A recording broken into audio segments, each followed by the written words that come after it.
Okay, so I should repeat that again because I didn't have recording that. The story of the guy who was putting his ears, cotton in his ears, I misspoke his name and his tribe. He was not from Abu Dhar, but the story is true. So with that, forgive me for that. Anybody wants to catch up quickly again? Seems like we have to assign Nahid as our catch-up champion. Nobody else wants to speak up.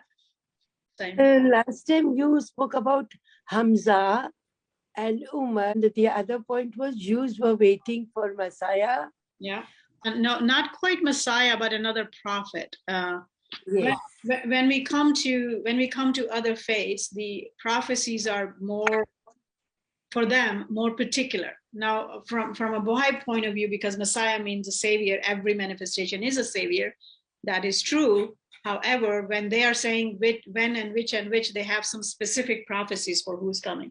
So Messiah for Jews is very, very a specific figure that they're still waiting for because they don't believe in the first coming. So they're still neither the first nor the second. So they're still waiting for. But that is a specific personality for them that is returning that they call Messiah.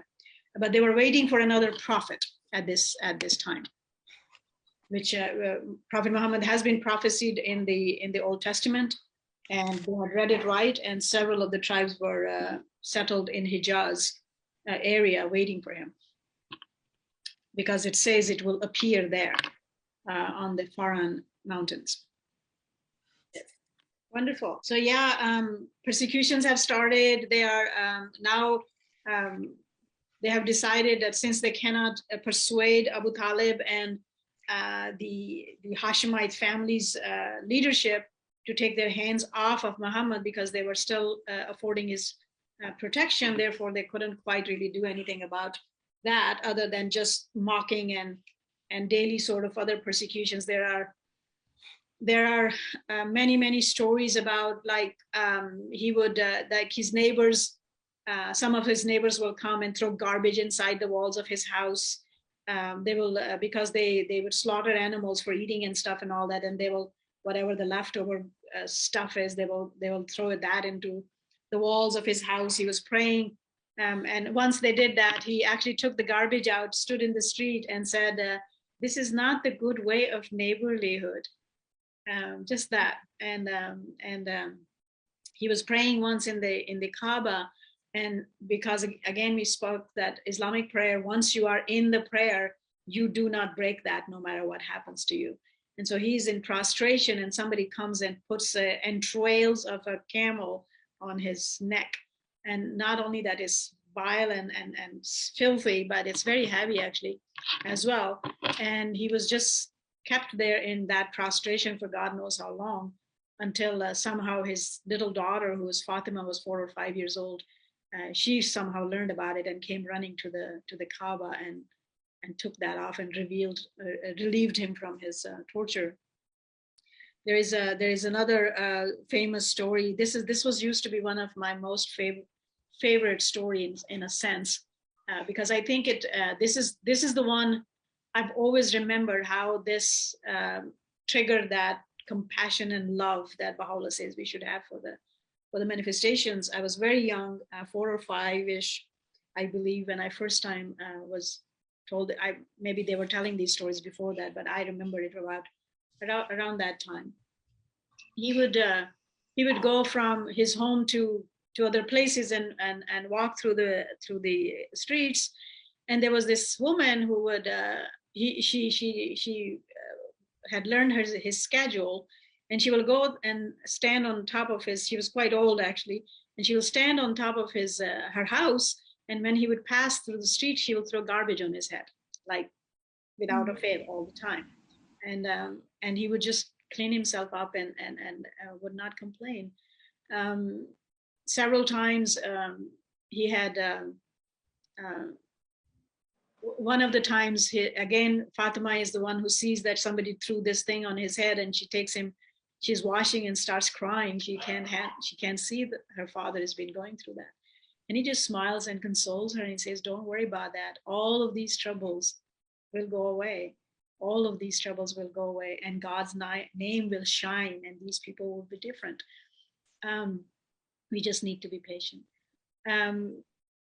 There are those who will throw briars and thorns on the path, so his feet will get hurt when he's walking on them, and they consistently will do these things. This story of this woman, though, and I remember when I was very little, when I learned first that somebody was throwing thorns, and his feet got hurt on his pathway.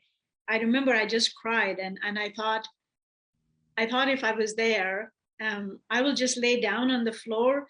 I will lay down on the street, and I will ask him to not step on the thorns, but step on my body and cross the thorns that way, so he wouldn't get hurt. And I would have said that out loud to somebody. I don't know, a cousin or a friend or a sister. I don't remember who that was. And I was very, very skinny child, and somebody laughed and they said, yeah, he will walk over the stones over your body, but your bones will hurt him, right? and because I was so skinny, and I immediately thought to myself, and I was like, that is true. Like, I'm very, very skinny, and my bones could hurt somebody. But okay, so I will say, and I immediately thought a resolution and a solution to myself. And I said, no, then I will tell him to just step on my tummy, right? Because my tummy has no bones and it's very soft. And so, so I still remember those feelings listening to this story. This woman, and this is very, very much similar to Abdul Baha's story about that man who hated him, remember, for 24 years, and he will help him. And so this woman that we're talking about, the old woman standing on the rooftop throwing garbage at him every chance she gets. One of the days he's passing and nobody throws garbage on his head. And he was like, what happened? So he inquired about what happened to the old woman, and somebody told him that she was sick. So exactly the same thing. He goes in and checks on her, and she's been sick, and so cleans after her, prepares whatever he can give her food-wise and this and that. And I mean, so it's like some of these people are, I think the guy who was in Akka who hated Abdul Baha was much more hard-hearted than this woman was. That she was at least touched and changed her behavior towards him after this. So it reminds you of those similar injunctions of when Christ said, if somebody smacks you in the face, turn the other cheek. To my understanding, these are the equivalent stories of every manifestation that they had. Because for us, I mean, I will go smack somebody does that to me, or at least would hate them or stuff like that. But we are asked to patience. The kind of patience we are asked is a very, very high level of something else that most of us are not able to emulate. So they're continuing his. Similarly, when Baha'u'llah was passing, and one old lady, Muslim lady, was trying to throw some stone. So Baha'u'llah told. That was when he was. That's when he was arrested to go to see a chawl, because they blamed him for King's attempt on the king's life, and he was walking from Shimran to see a chawl, and that woman threw this. She did. He asked them to stop and let her throw the stone at him. And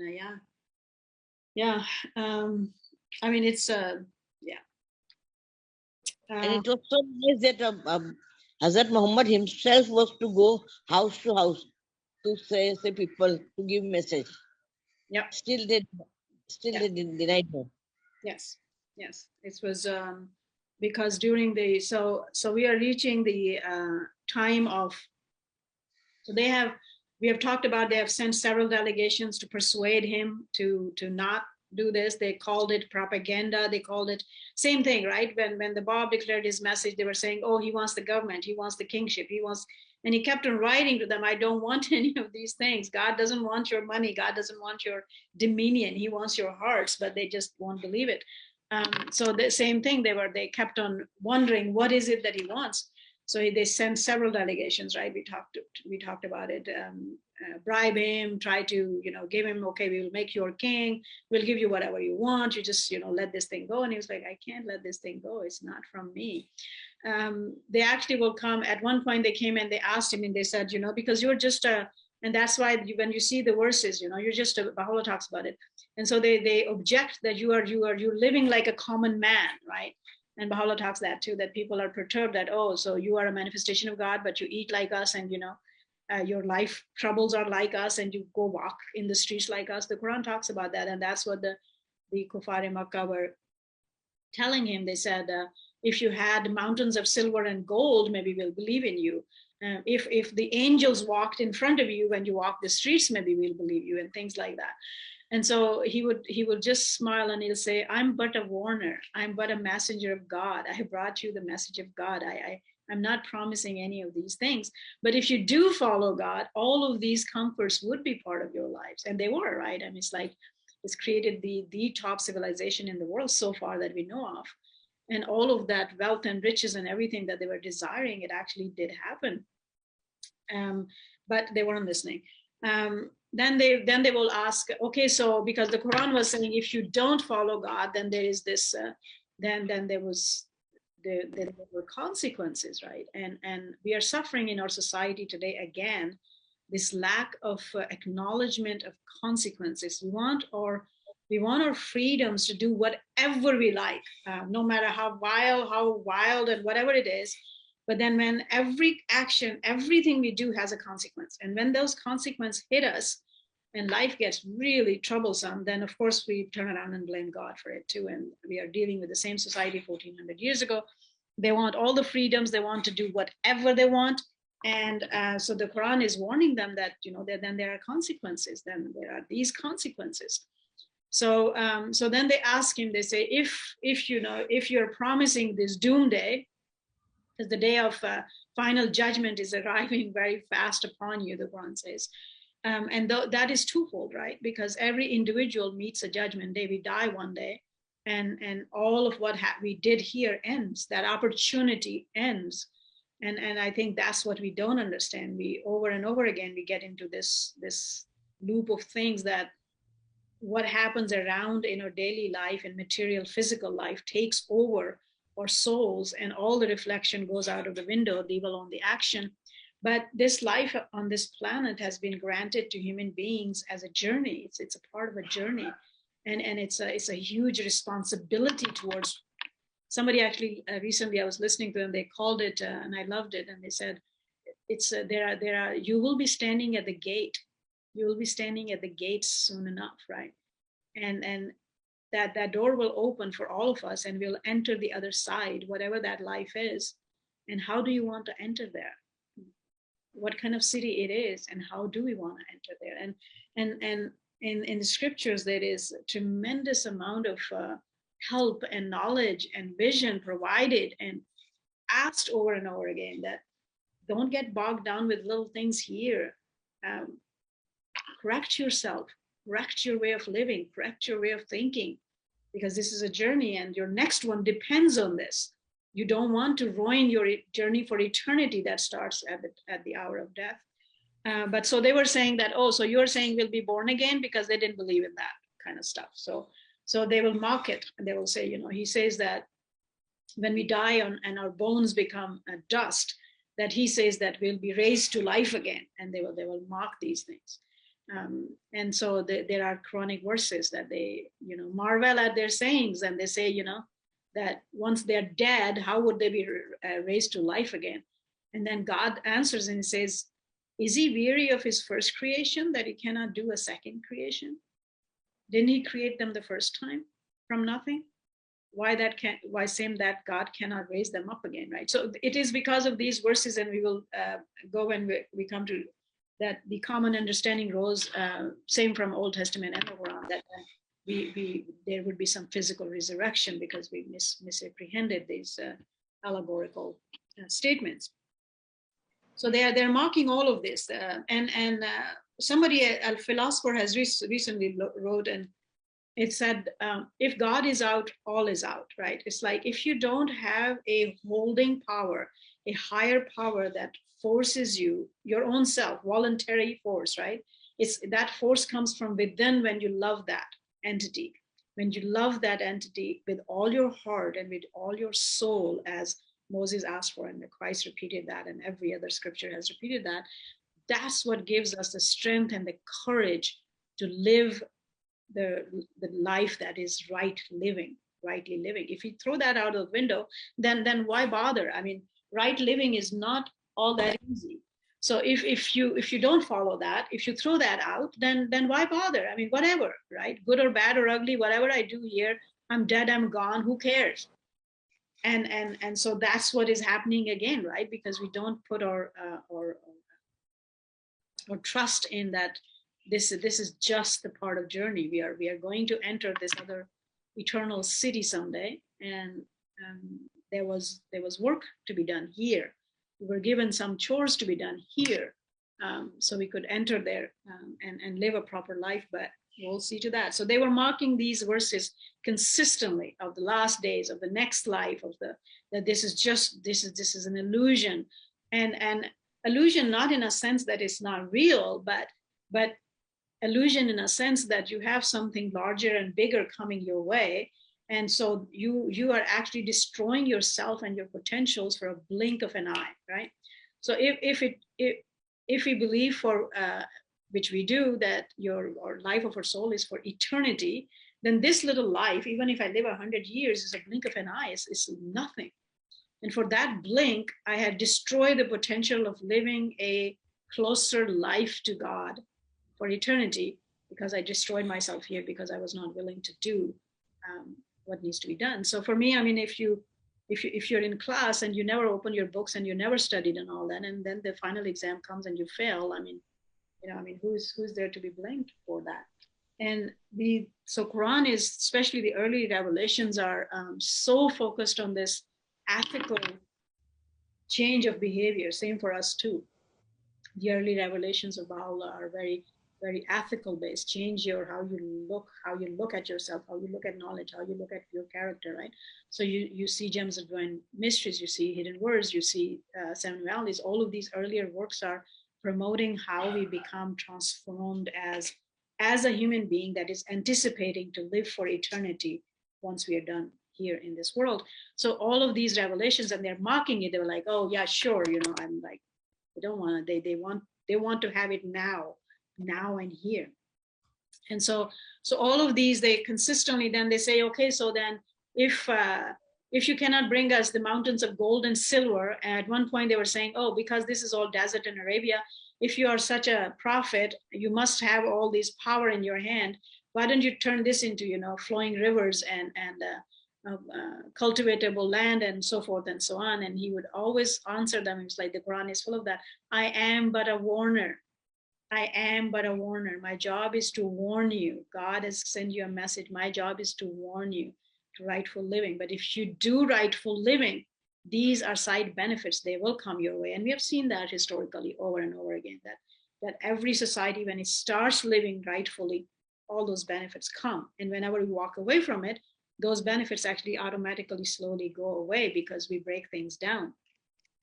So they weren't willing to have any of that. Then when they couldn't stop it. Yeah. Similarly, they were to question Jesus also, that you are consider yourself as a king, but you don't have crown. Yes. On your head. They used to mock him that he says that this was supposed to be the king of the Jews, and he doesn't have shoes to wear because he was very poor. And yeah, and look at it now. I mean, Baha'u'llah talks about this. Baha'u'llah says, look at the people now. Look at those are the people who threw garbage at Prophet's Muhammad's head and who put Christ on cross, and now billions are kneeling on their names, right? And he Baha'u'llah actually in a sense condemns that, and he says that you're doing this now because your fathers came to it, right? So we must be very cognizant of this. God does not want me here because my father is here. God wants me here because I am here. I need to have that conscious knowledge and choice, every single human being. And if he did that, we wouldn't be persecuting the prophets, actually. Yes, so... Even last words of Hazrat Bab. Sorry? Last words of Hazrat Bab about Anis. Hazrat Bab... Yes, that if we actually knew the truth and followed him, we all would have been in that young man's footsteps. So yeah, every manifestation has had one way or the other, similar stories, similar sort of outcomes, even though they were far apart in time and communities and cultures. So they will ask for these, and so you'll see Quranic verses about that. They ask for, they will say, okay, then bring the doomsday right now. And then if you can't give us riches and stuff, and then you're threatening us, then give the doomsday right now. And so you see the Quranic verses that is with the knowledge of God. When that is, I'm not here to do any of these things. I am here to give you the message that God is giving you. So they decided to go ahead and start really pressuring those who were their own family members, or especially like servants and slaves and so forth and so on. So we already have, well, that already started like long years ago, right? So they're continuing on this when they cannot. Everything they're doing, they cannot stop the march of faith. Nobody ever has been. From dispensation to dispensation, I don't know why we don't learn our lessons. Nobody has ever been able to stop the march of faith. So then they get together and they decide that they were gonna boycott them all. So it's a very famous incident. Again, they gathered the whole of the Hashemite tribe, including those who were not Muslim, but because they were asking them to not stand with their relatives, with their families, right? So either leave them so we can do whatever with them, or you then suffer their fate. So all of these were pushed into the quarters of where Abu Talib lived, in a very small valley, most of them out of their homes and stuff in the open desert. And a contract was written between the tribes, and the conditions were that nobody was supposed to meet them, greet them, sell them, buy from them. All manner of intercourse was forbidden. And we are not living, we are talking about 1400 years ago, when you have to go out and procure your stuff every day. You have to buy your food every day. You don't, it's not a place where you can do much. And so everybody, nobody is allowed to marry into them or marry their daughters. Some of those who were already engaged, those things were broken, and they took these relationships totally away. I mean, this happened to Baha'is too in Egypt and several other times in Iran. So the hardship is tremendous, and especially in that time and age, it's even worse, right? The kind of conditions there are. So they push them in this area, and then they very strictly adhere to it for 3 years. It is said that some of the people would actually not want to come out of their doors because they could hear the children crying of hunger and dying, and famine, and women and children and suffering. And so again, what they were saying, right? The families are divided. So those who are Muslim and those who are with them and those who are not. So, and this is a society where family is everything, and here you are. So the only time when they had any freedom to come out and about was during the pilgrimage, because the pre-Islamic times, since time of Abraham, since time of Ishmael, you had the Islamic calendar was the month of pilgrimage was considered sacred. And there are actually 4 sacred months in the pagan calendar where also hostilities and persecution was forbidden. There was they're called month of peace. So every time when the month of pilgrimage would arrive, that was the only time when they had any freedom to come outside in public. And so Prophet Muhammad is seen, he will go as soon as he could, the time will start and he could come out. And because the tribes are coming from all over Arabia, and he's seen from going from tent to tent to tent to different tribes and offering them the message of God, inviting them to the faith of God. And one by one, they're cursing him, kicking him out, laughing at him. Abu Jahl or Abu Lahab, his uncle, often are following his footstep, throwing dirt in his face and telling people that he's a whatever comes to their mind, right? He's a poet, he's a renegade, he's he's a lunatic, he's a liar, he's a magician, he's, you know, whatever. And they're telling people not to listen to him. So of course there is a huge implication to that, impact on people, that people often think that, you know, if you are really a good person, righteous, your own family would be with you. But in reality, that is never the truth. And so, so year after year, 3 years of that, and you see that over and over again, and not much is happening. During this same time, during one of the pilgrimage month, is this famous event of what Muslims do translate literally. And in modern science and modern times, we know that this had to be allegorical, the miracle of splitting the moon. It was towards the last year of this thing, and some youth were mocking him and gathered around him and asked him to show them a miracle. And the story is that he pointed his finger to the moon, and to them, it appeared as if it was cleft in two. Now, the modern historians have given many of the descriptions or potential meanings of that, which number of them make sense. One of that is that the Quraysh considered their own power. They considered themselves the moon in the sky, and the power of Quraysh was associated with the power of moon. And so this meant that their time was finished. And it was very soon, it was coming to an end, for their whole time was just now left to a few years. But so maybe it was symbolically that. But in a scientific way, we know that if moon was cleft, that the earth would have split in something else too, right? Because these things can't happen. Same as Baha'u'llah talks about the falling of the stars on the earth, as the Bible says about prophecies, that stars are much, much larger entities than the earth. So you can't have many stars fall on a little ant. It's physically not possible. So whenever it's these kind of things, we must look for allegorical meanings in these things. But if you talk to Muslims, they do consider that a literal interpretation of this miracle. So that happened during these years. Then there were a few other things, prophecies, so to speak. We spoke about initially that at the time of Islam, the Persian Empire and Roman Empire were at war for about 100 years at that time. And so they had really gutted those areas back and forth. And very many long years at the time of Islam, Persia was actually winning, and Rome was receding from the area. So it was interesting that the Quraysh of Mecca, the Kufari Makkah, were actually with Persians. They considered Persians Empire their friends. And the Muslims considered the Roman Empire their friends because they were considered the people of the book. And the Persian people at this point in time were considered polytheistic society. I mean, they have lost all the religion that they had, and they were famous for being the worshiper of fires and so forth and so on. And the corruption was rampant.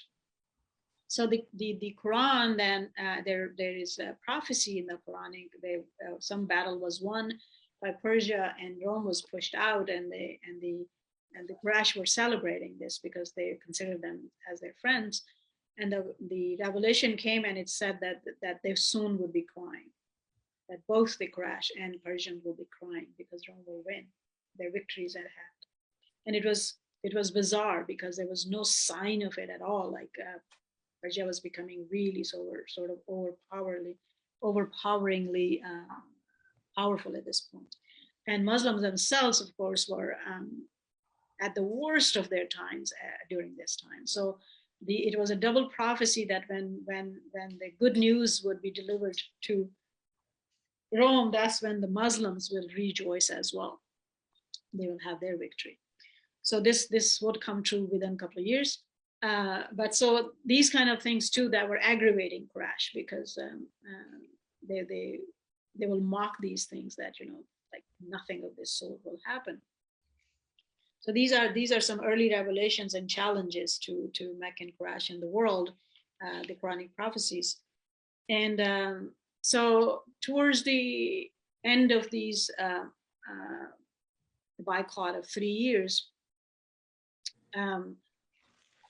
Prophet Muhammad one day asks his uncle Abu Talib, he comments and he says how long they will persist in their doing this.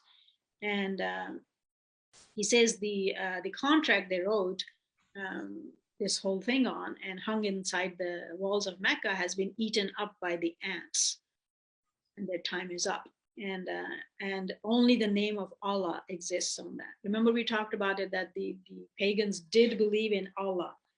So name of Allah was existent in the Kaaba. It was written on the wall of the Kaaba. They considered it the God of creation. And so, but there were several, of course, 360 some more gods that with him.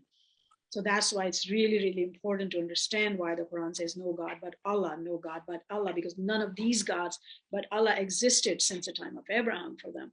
So it's important thing to understand and grant to Muslims why they're so attached to this idea. So when they will write things, they did write things like, so they objected, for example, when we come to Sulh Hudaybiyah, that's how we learn these glimpses, that Rahman is a new name of God, like Baha is the new name of God. So you actually have a new attribute of God revealed in every dispensation, if you pay attention to that side of scriptures. And that becomes a challenge for people because they want to keep things as they were. And so they were used to object it. They were willing to use the name of Allah, but not Rahman. And you see every surah of the Quran starts with Bismillah ar-Rahman ar-Rahim, right? Ar-Rahman. So that name is like, we start with Rahman. You start with Rahman, who is, Rahman means the mercy itself, right? And then Rahim, the one who dispenses mercy. So mercy, the God is mercy that dispenses mercy, that is merciful. So, and then you have the title of Prophet Muhammad saying he was sent as a mercy to mankind, right? And we don't, historically speaking, we didn't put these two together. So that is a new name of God. As the Guardian says, all derivatives of Baha are names of Baha'u'llah, name of God, right? So because he's not God, but he is the one through him, how we see what God is. So, so he says name of Allah is the only thing that is existing on that paper. Abu Talib approaches the leadership and tells them this, that because they weren't allowed outside of their time or outside of their place, right? Leave alone seeing what was happening inside the walls of the Kaaba. So this in itself was a strange thing for them to hear, that somebody who hasn't seen it has announced something about this document. So they, in their curiosity, they go to Kaaba, they all gather at Kaaba, they send somebody in, they fetch the paper, the whatever parchment they had used to write it on, and sure enough, it was exactly as Prophet Muhammad had said it was true. The whole ink on the paper was eaten up, nothing was left on it. But when they started with in the name of Allah, the name of Allah existed. So so some arguments ensued at that time, and people started saying that this was long enough, this was cruel enough, this is bad enough. It's about time to let it go. Abu Jahl sort of started screaming that this cannot happen, and some other people said, "Oh well, it will happen." Somebody in the whole thing grabbed the paper and tore it up, and so one of the clans and their chieftain, they went with the naked swords, and they walked to Abishib and released the Muslims and let them come back to their homes. This is now the 10th year of revelation, and majorly, other than some real little trickle here and there, all teaching has pretty much been curbed during these years. So the right after they get released, two of the early most atrocious things, painful things happen to the life of Prophet Muhammad and Muslims. Abu Talib passes away, and Khadija passed away.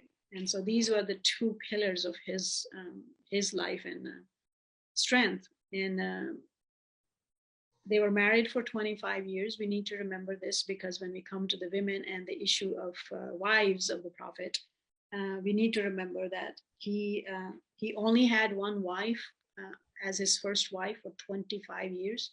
And when he married her, he was only 25 years old and she was 40. And they had the most famous love story to this day among Muslims. And to the end of his life, he loved her and talked about her and remembered her that way to her family and friends and to anybody openly. Actually, the one that he's blamed for the most, the youngest one that he married, she used to say that, Aisha used to say that she was not really much jealous of the other wives of the Prophet, but Khadija, who she never met, because she was born pretty much, she was a little baby, I guess, by the time Khadija would have died. And so she never met her, but because the way the Prophet Muhammad felt about her all the rest of his life. And it is that even to the end of his life, they were in Medina. If something special was cooked, he will send some portion of it to some poor people in Khadija's name. If some special things was procured and something, he will send that as gift to few of her friends that were very, very close to her while she was alive. And so he continued that to the end of his life. And so he's in a real bad condition. He decides at this time, several Western historians actually really admire him for this step that he's going to take next, because it's rather very difficult and unique for anyone to decide such things, because they don't believe in him as a manifestation of God, right? So they're like, okay, so this kind of shows that he really believed in his mission. I say, yeah, of course, he really believed in his mission. So he decides to go make a trip to Taif. Taif is now again a little far off city from Mecca, and it's a rather a little bit more greener and orchard city. It's called. It was used to be like the sort of hill station that rich people will go for vacation time, and some of the Meccan richer people had their own second gardens over there, and they'll go stay there on time. So it's considered one of the richer. It was considered one of the richer areas. Apparently, still is that way actually. So he with Zaid bin Haris, the one who was his, remember, the slave Khadija gave him, and he freed him right away when his father was looking for him, and announced him as his adopted son. And he's among the first 5 believers, of course, too. Zaid and Prophet Muhammad then go to Taif, travel to Taif, and he wants to declare his mission and invite people and teach there.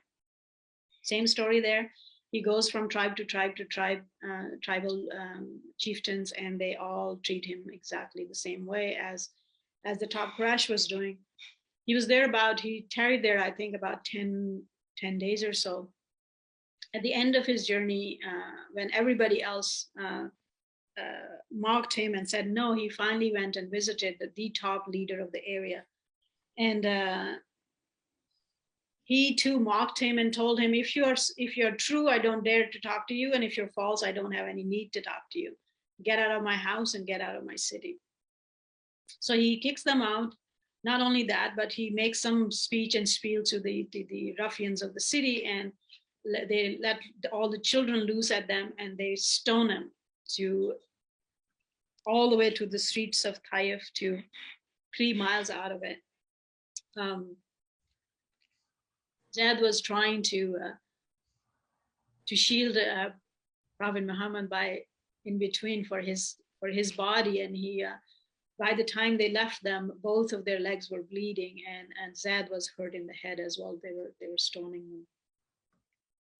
And so they reached this orchard outside of somewhere outside of the city limits, and they sit down under a tree, and quite dismayed. And somebody saw that the owners of the orchard saw their condition and stuff, and sent a bowl of grapes for them.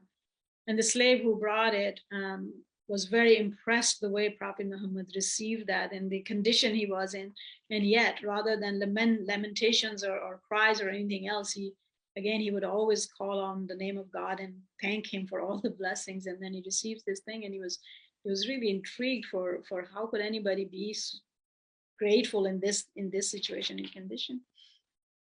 So they had some amicable talk, and Prophet Muhammad invites him to sit down and asks him who he was and where he was from.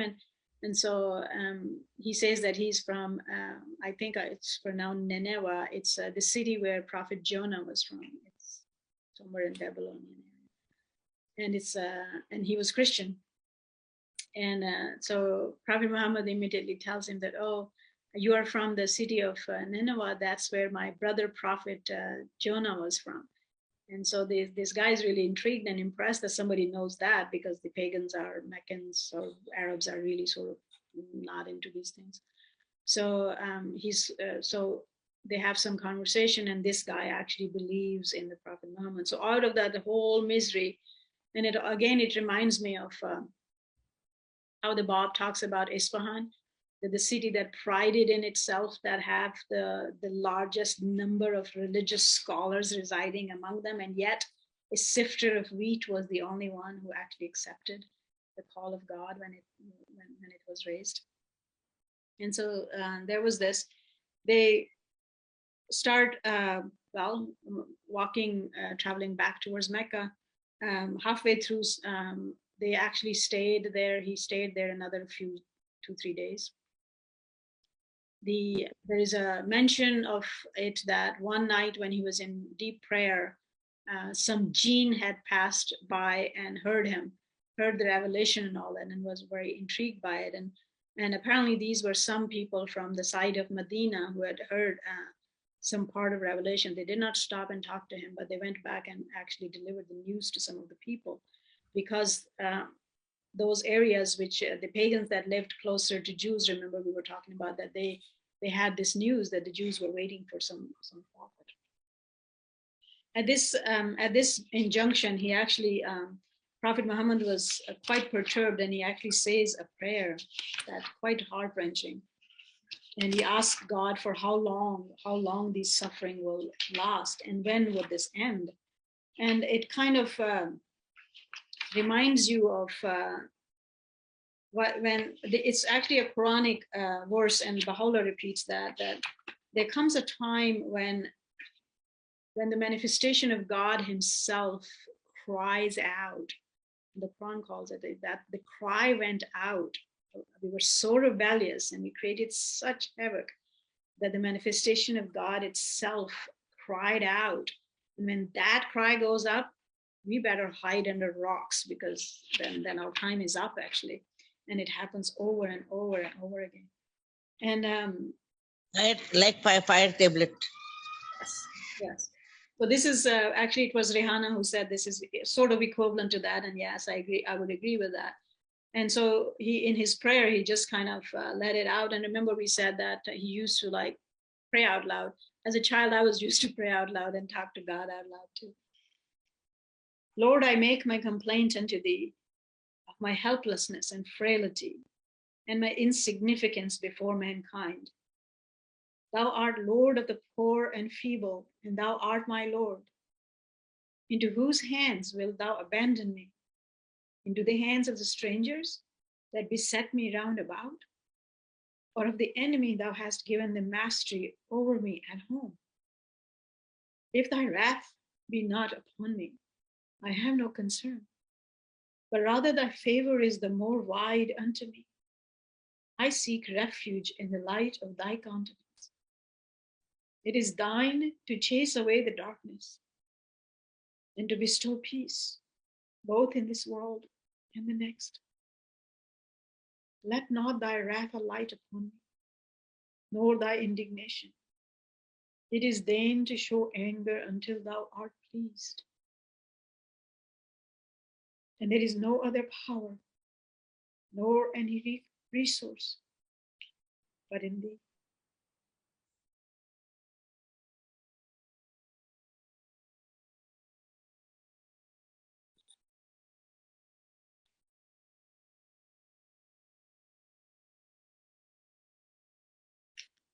So these few who passed him he didn't, well, to our knowledge, we know that manifestations know these things, but historically speaking, to our knowledge, he did not know these people that have passed by that night. It would be considered the first light at the end of the tunnel, soon enough. So he finally reaches back to Mecca, and now he cannot enter his own city, his own home, because he had left it. And Abu Talib had passed, Khadija is gone, and he has no protection. So he had to send Zad in to ask for some chieftains. A couple of different tribal leaders were asked, and one of them, the same one that delivered them from the Abi Shib, he came and These are the words from the Quran. the prayer. They are. No, Is it? no. I mean, you have several of these as a principle in the Quran scattered, but as this one prayer, no, it's from the Hadith and Sunnah. So one of the chieftains then offers his protection, and finally he's able to enter back and go to his home. This same year, then, little while after, it is there were 6 people that came from Medina. So the guess is that somehow that the news had spread, those people who had heard him. And 6 people from Medina arrived during a little bit after, and asked to meet with him. And I sent you actually a handout for the early believers from Medina, and those names are on it.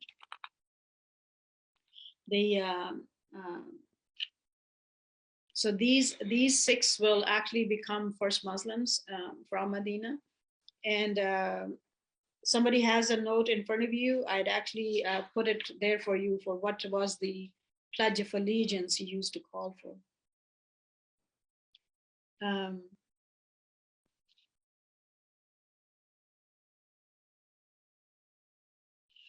Anybody has that piece of paper the handout I sent you today?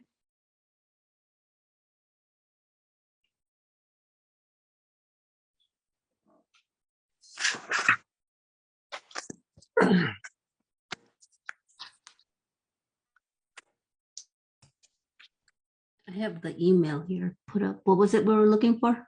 The Pledge of Allegiance you used to give them. Yeah, I have it. Is Yeah. it on the Medina one you sent?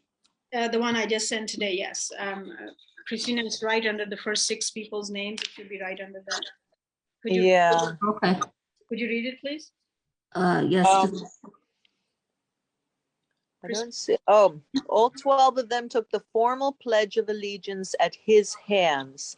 The pledge affirmed that they would believe in the unity of God, one God, would not associate with anyone with him, meaning God, would not commit theft, adultery, or murder, would not calumniate anyone, and would obey the Holy Prophet in all virtuous enterprises.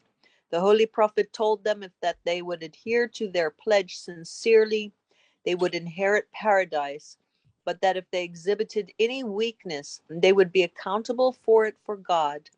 This pledge is known as the first pledge of Aqaba. Yeah. So those were the first oath we took, and so somebody was asking in another class what is the declaration of the faith. So this was the early declaration of the faith for Muslims. God is one. Prophet Muhammad is his messenger, and you would adhere to. It has changed in U.S. at least, but when I first became a Baha'i, the U.S.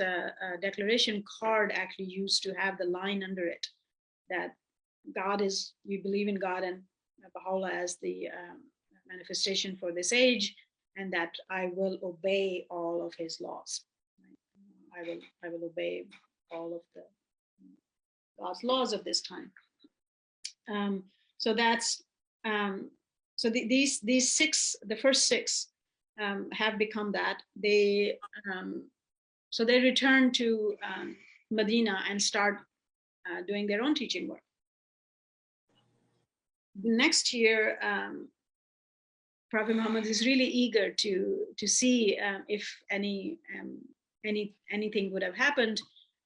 So during the pilgrimage season, he actually goes out and to watch for them, to wait for them, and there were 12 of them that returned. So there were 5 of the previous ones, in total 12 of them came from Medina, and all these 12 then adhered to the faith. And I gave you their names and a little bit of which tribe they were from, and very basic history of them. These are some very, very famous names in Islam from the early Medinan, and they're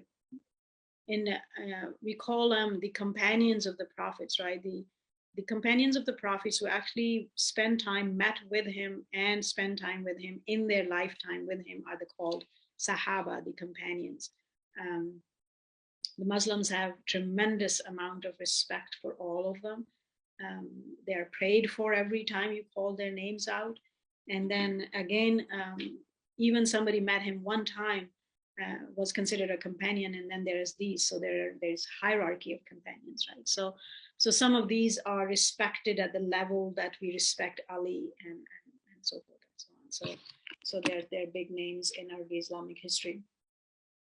So when these became Muslim, they actually asked before they left, they asked Prophet Muhammad to send with them a deepened Muslim who could teach them in the ways of the faith. So Musab was sent. He was a young man at the time, is considered very handsome and very deepened in the faith and very intelligent. And so that's your first pioneer, so to speak, sent with them. He was put up with the Saad and hold on.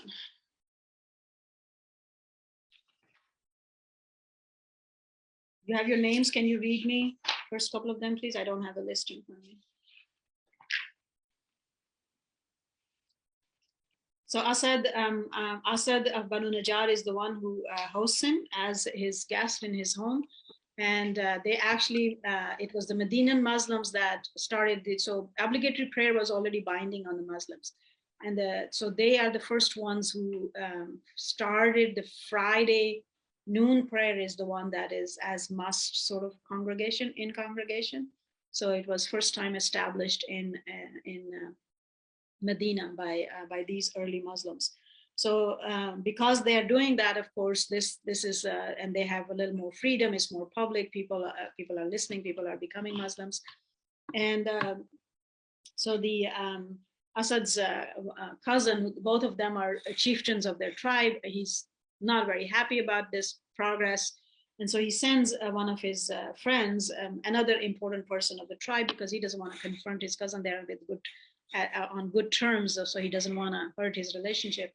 And he comes and says, that these guys should stop their activities, and Musab is not welcome here, and so we don't want to have this propaganda again. They call it being spread here. So Musab asked the guy. He says, would you at least sit down and listen to me, and then decide what is happening? At least hear me out for what is it that we're doing here. And so, of course, he's courteous, and he says, okay, fine. So he sits down, and they have a conversation and teaching, and it's impressive. And the guy becomes a Muslim right on the spot. And so he's very excited, and he says, then he tells them, I actually didn't come here on my own. Somebody else sent me, and he's actually more important in the tribe. And if he can hear this and become Muslim, I think most of the tribe would do this. So they said, why don't you go and bring the one that has sent you? So he goes and he brings the other one, Saad, and he's when he finally arrives, he's very upset about it.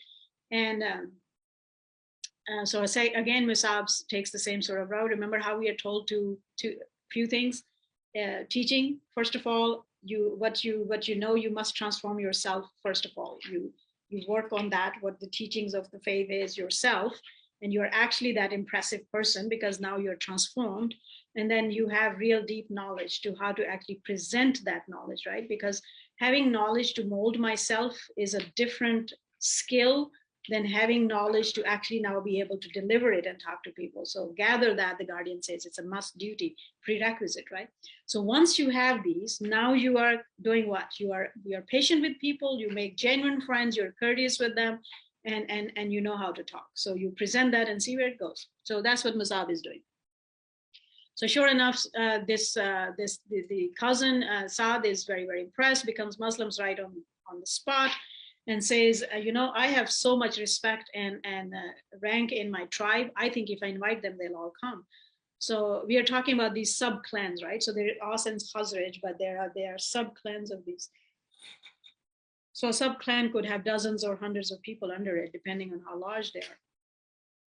And so both of these cousins, they go and they talk to they gather their tribe, they talk to them, and the whole tribe became Muslim.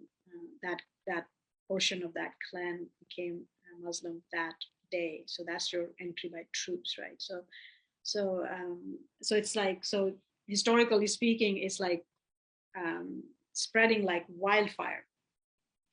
So then next year, Prophet Muhammad is even more eager to see what these people have accomplished. And so again, he goes outside of Mecca to the direction where pilgrims used to come in the pilgrim season. He's waiting upon them. And 70 of them returned from Medina. 70 of them came to meet with him. So it is at this point he asked them to come to meet with him at a certain chosen place at night, only by ones or twos, because they're keeping as best as possible to away from Quraysh this news.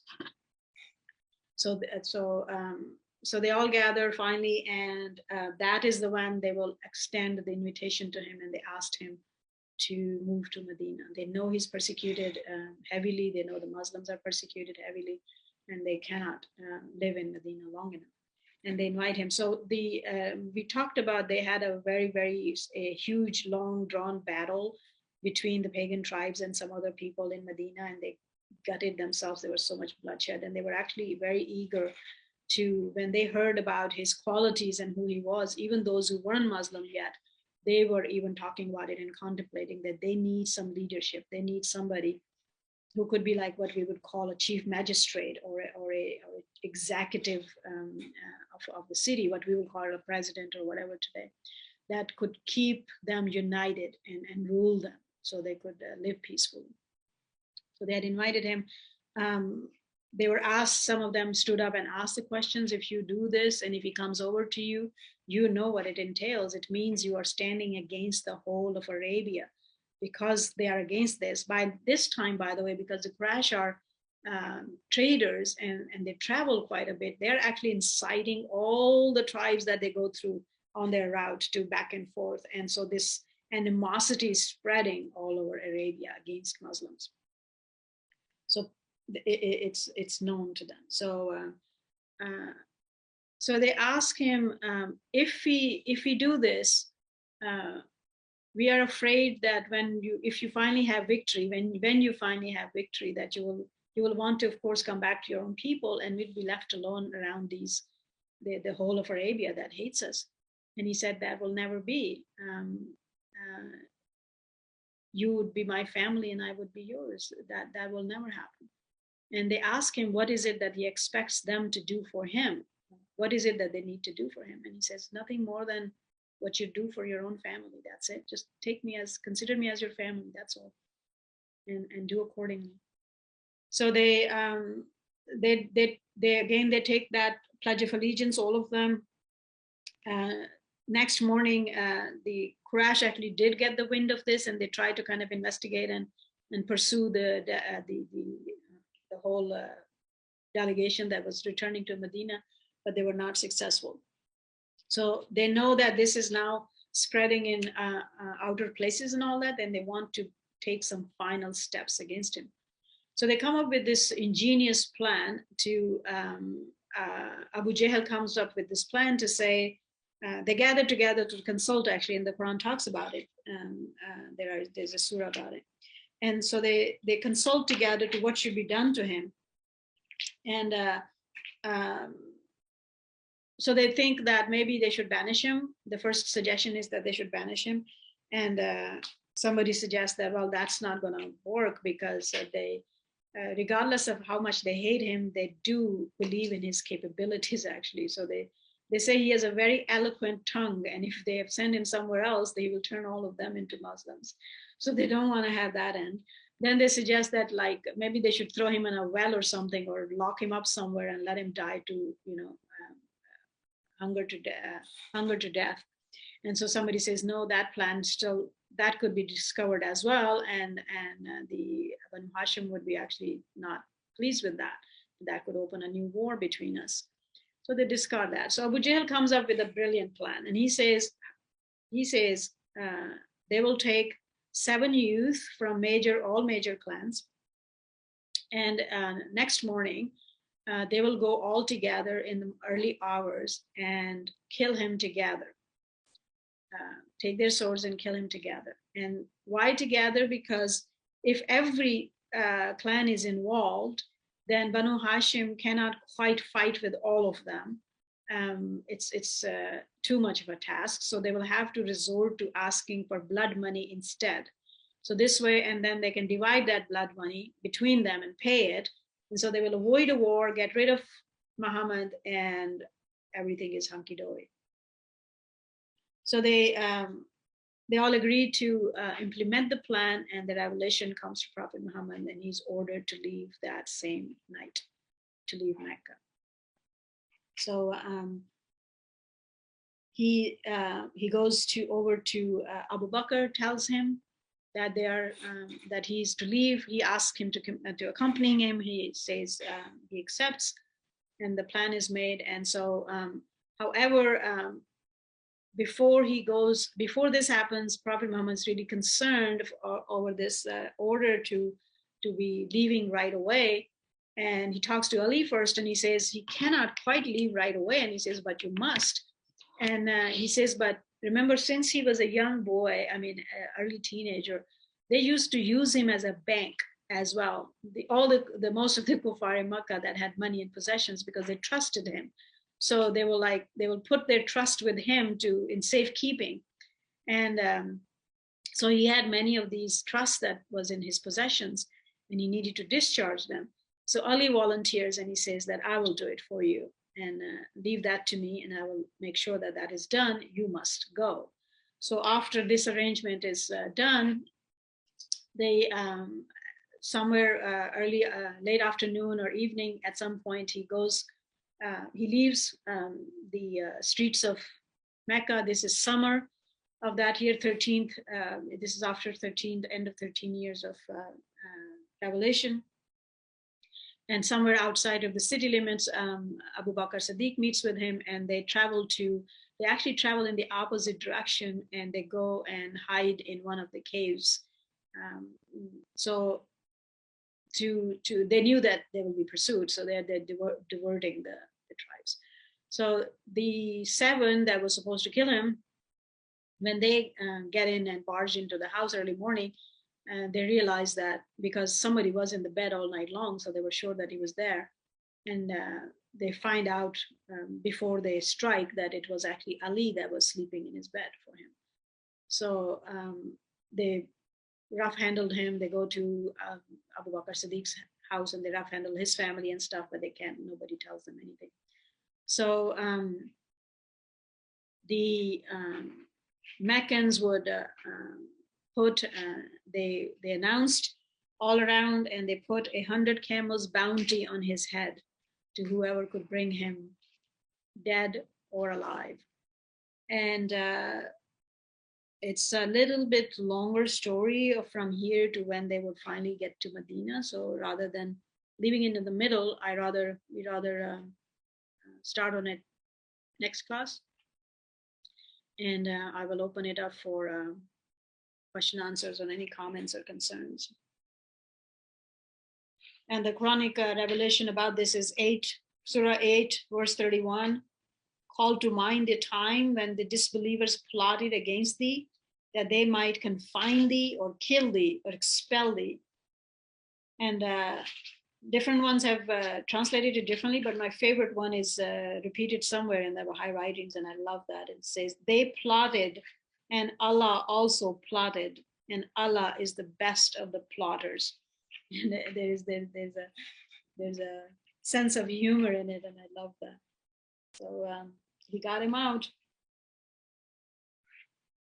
Allah is indeed the best of the plotters. So just the last note on this one, though, when he arrives in Medina, they called him, Medina means city. So he named its name was Yasrib, and the Muslims and everybody else slowly started calling him Madinatun Nabi, the city of the prophet.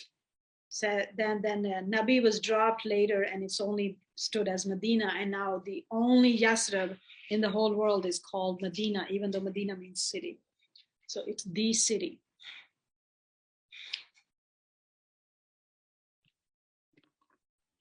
Which are the 4 months, holy months that one cannot do?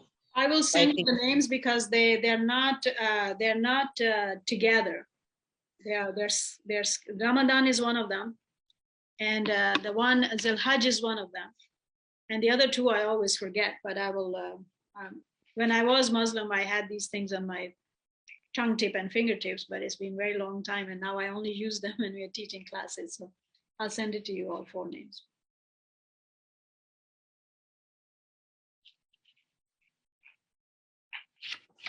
Anything else? Thanks so much, Ghazala. I just love it. It's really wonderful. I guess what strikes me is just how powerful the personage of the prophet is, because like you said, they were willing to sacrifice so much, and those 3 years that, you know, they were stuck, like it was because of the Prophet Muhammad and his fellowship and his personage that they were able to stay steadfast when all those. And the same with the Baha'i writing. So it's really bringing to life him as a person. That's what I'm really appreciating. And just so painful, so sad. Again, how all of this is the same story and the same character of the prophet. So Over and over again. yeah. We never learn. No. Nope, doesn't seem like it. It's well, at this point it'll be good to read that injunction from the Guardian again, right? So I'm happy that hopefully we are coming to that dot that is our goal, right? Shoghi Effendi hopes that your lectures will not only serve to deepen the knowledge of the believers in the doctrines and culture of Islam, but will set their hearts afire with the love of everything that vitally pertains to Muhammad and his faith.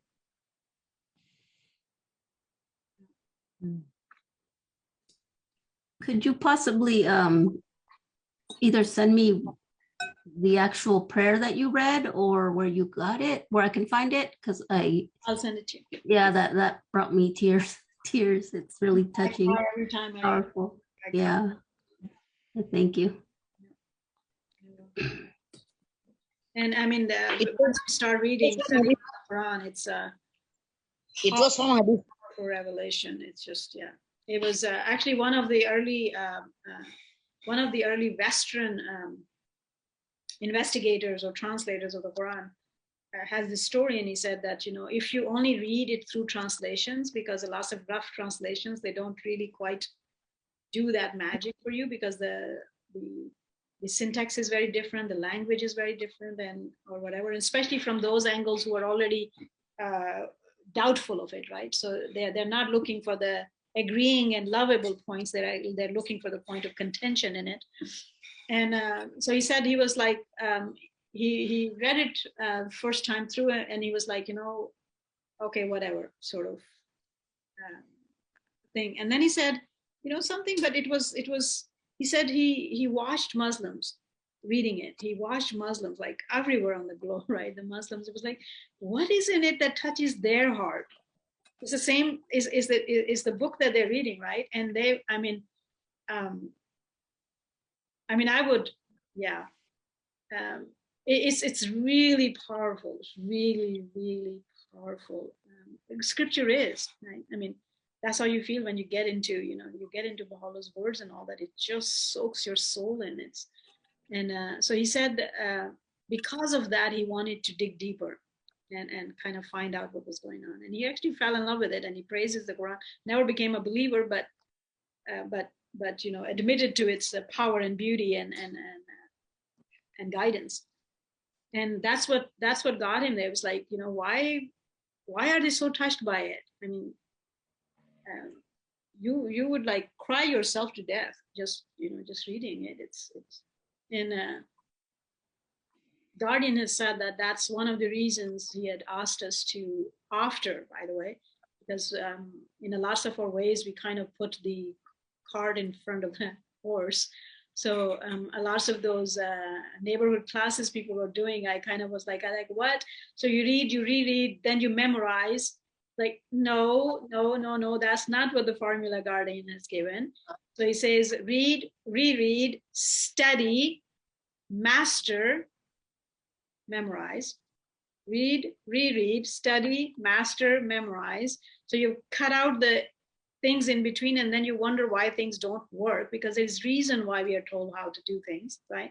So you read, you reread to better familiarize yourself. Then your study is a whole different ball game, that what it takes to actually delve deeper into it. And then you master the text. And once you mastered it, and meanwhile, your side guidance was to act on these things you're reading and transform yourself. And because now you are getting yourself ready to become a teacher. And for a teacher, then now that you are now learning the scripture again from the angle to how to deliver it, and that's when it's necessary for having certain amount memorized. Because the Guardian says the word of God itself, and the Quran says that too, and all the scriptures say that too. The word of God itself has power in it. It touches heart when it's delivered purely. So the Guardian has asked us to try to deliver the pure revelation, and it in itself works, and it has power. It transforms our souls. So yeah.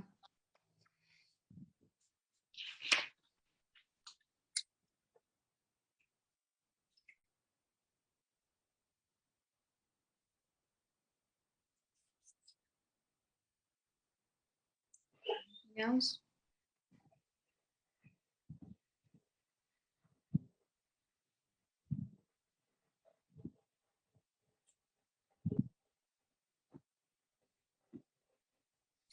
Here is one of my favorite guys chanting of the Quran in a very traditional way.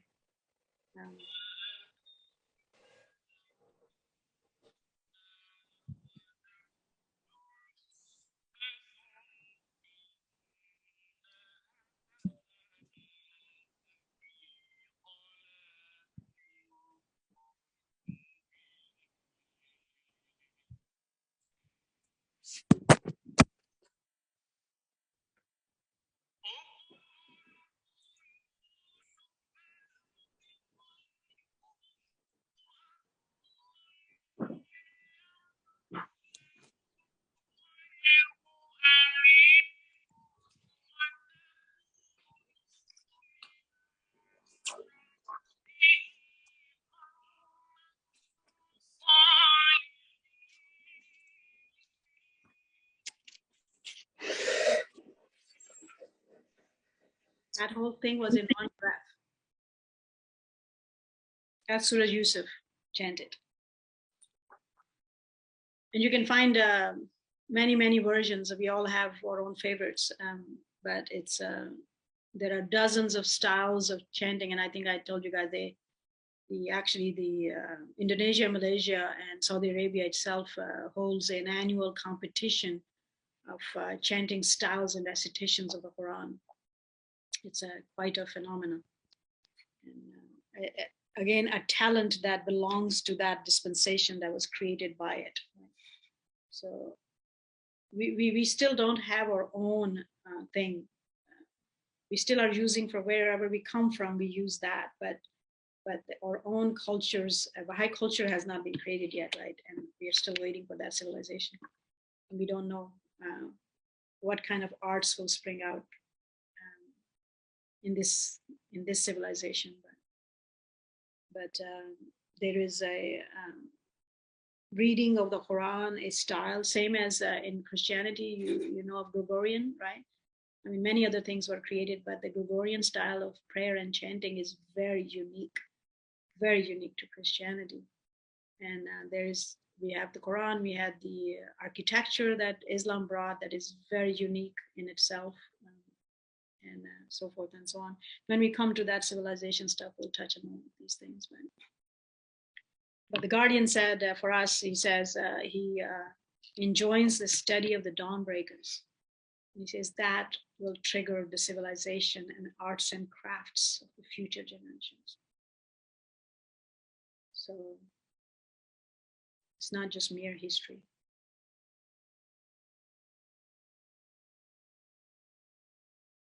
Anything else? Shall I let you go early?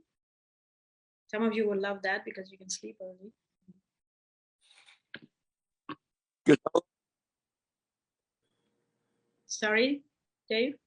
Yeah, there was a question I was thinking about. You were talking about at one time that the Muslims couldn't buy or couldn't sell or buy anything. Yes. For that time period. 3 years, boycotted for 3 years. By the whole of Well, that's interesting, because there was something about the people that if you didn't believe in the mark of the beast, had something about not being able to buy or sell in Revelation. I don't totally remember it exactly. I'm wondering if that had something similar to that. Yeah, well, the beast is the beast. Abdul Baha says is the Umayyad dynasty later, right? Yes. Yeah. The Umayyad dynasty, right? Once you know that the scriptures speak about it, these stories come really live from the older scriptures. That every event has been prophesied. All the wars have been prophesied. The outcomes have been prophesied. So it's quite amazing. And as Baha'u'llah says rightfully so in the Kitab-e-Gan, that when God chooses a messenger to come, all that was promised as in a sense of prophecies to come true does come true. It's sort of our blindness. And he says, if we would only let go of malice, we will understand these things. And it's true, it's jealousy and malice that makes us pick against each other, right? If for a moment we could understand that God is our Father and we are all his children and he's giving us, this is all his word, then so much more can be learned through all the books, all the previous books. So I see them as that power of scripture in everything you touch. Wow. The two witnesses of Revelation are, Allah explains that is Prophet Muhammad and Ali, right? Yes. Right. Anything else, guys? No. Thank you again for everything. No. During that boycott, by the way, it's in one sense, if you look at it, in most other times, it's maybe Baha'u'llah's banishment was sort of somewhat equal when they were in Akka, right? Because it wasn't just Baha'u'llah, it was his family and friends were put in prison with him. And in this case too, all the believers are, because they didn't have prisons. If they had a prison system, they would have done that, right? But because they didn't have prisons in the time, but it's sort of in a sense equal there. Every child, from babies to the 8-year-old, all the believers have been put away in the best way of imprisoning that they could at that time, and in a much worse condition. I mean, when we just kind of say the story as passing by, it does not, we don't realize the impact of that. So it, I mean, even with, let's say, Baha'u'llah, most of the family, other than those who are very young, has chosen that voluntarily. Baha'u'llah had offered them that they weren't banished, they didn't need to go. And they said, no, they will stick with him, right? The 72 of them that vanished from several times with him. Most of us, and I would have done the same thing, right? I mean, who wants to separate from him, whichever conditions you're going to be? But it was voluntary. But these people, half of them were not even Muslims. And it was involuntary, it was forced onto them. And you're right there, 3 years. It was harsh. And they were not allowed to retaliate. We need to remember that always when we come to the whole BS of the world, calling it a faith of sword and so forth and so on. So, and another year and a half in Medina, even they were not allowed to. not allowed to even hate anybody or verbally retaliate to anybody. So that is some patience, man. Even 14 centuries after, when I hear the accounts, I want to go and smack somebody down for doing these things. But But Baha'u'llah warns about this too, and he says, and Prophet Muhammad said that he suffered more than anyone else suffered, and then Baha'u'llah says he suffered more than anyone else suffered. And he warned us, and he says everyone actually does suffer more than the previous one, because we become very, the more we advance, the evil grows in us much larger too. It's a very scary phenomenon. So. But again, through all of their stories, we know that if we actually were patient and followed through, then victory is in the end. Victory always is of the word of God. So one way or the other. Yeah. All right. I will let you go, guys. We'll see you. I'll send you a couple of things I promised later, and I will see you next Wednesday. Ghazala, Yes, Dave? could you have Daniel give me a call when he gets a chance? Okay, we'll do that. Thank you so much. Thank you, Ghazala. Great evening. Have a good night. Good night. Good night. Thank you. You're very welcome. Thank you. Thank you. Thank again. you so much. Bye.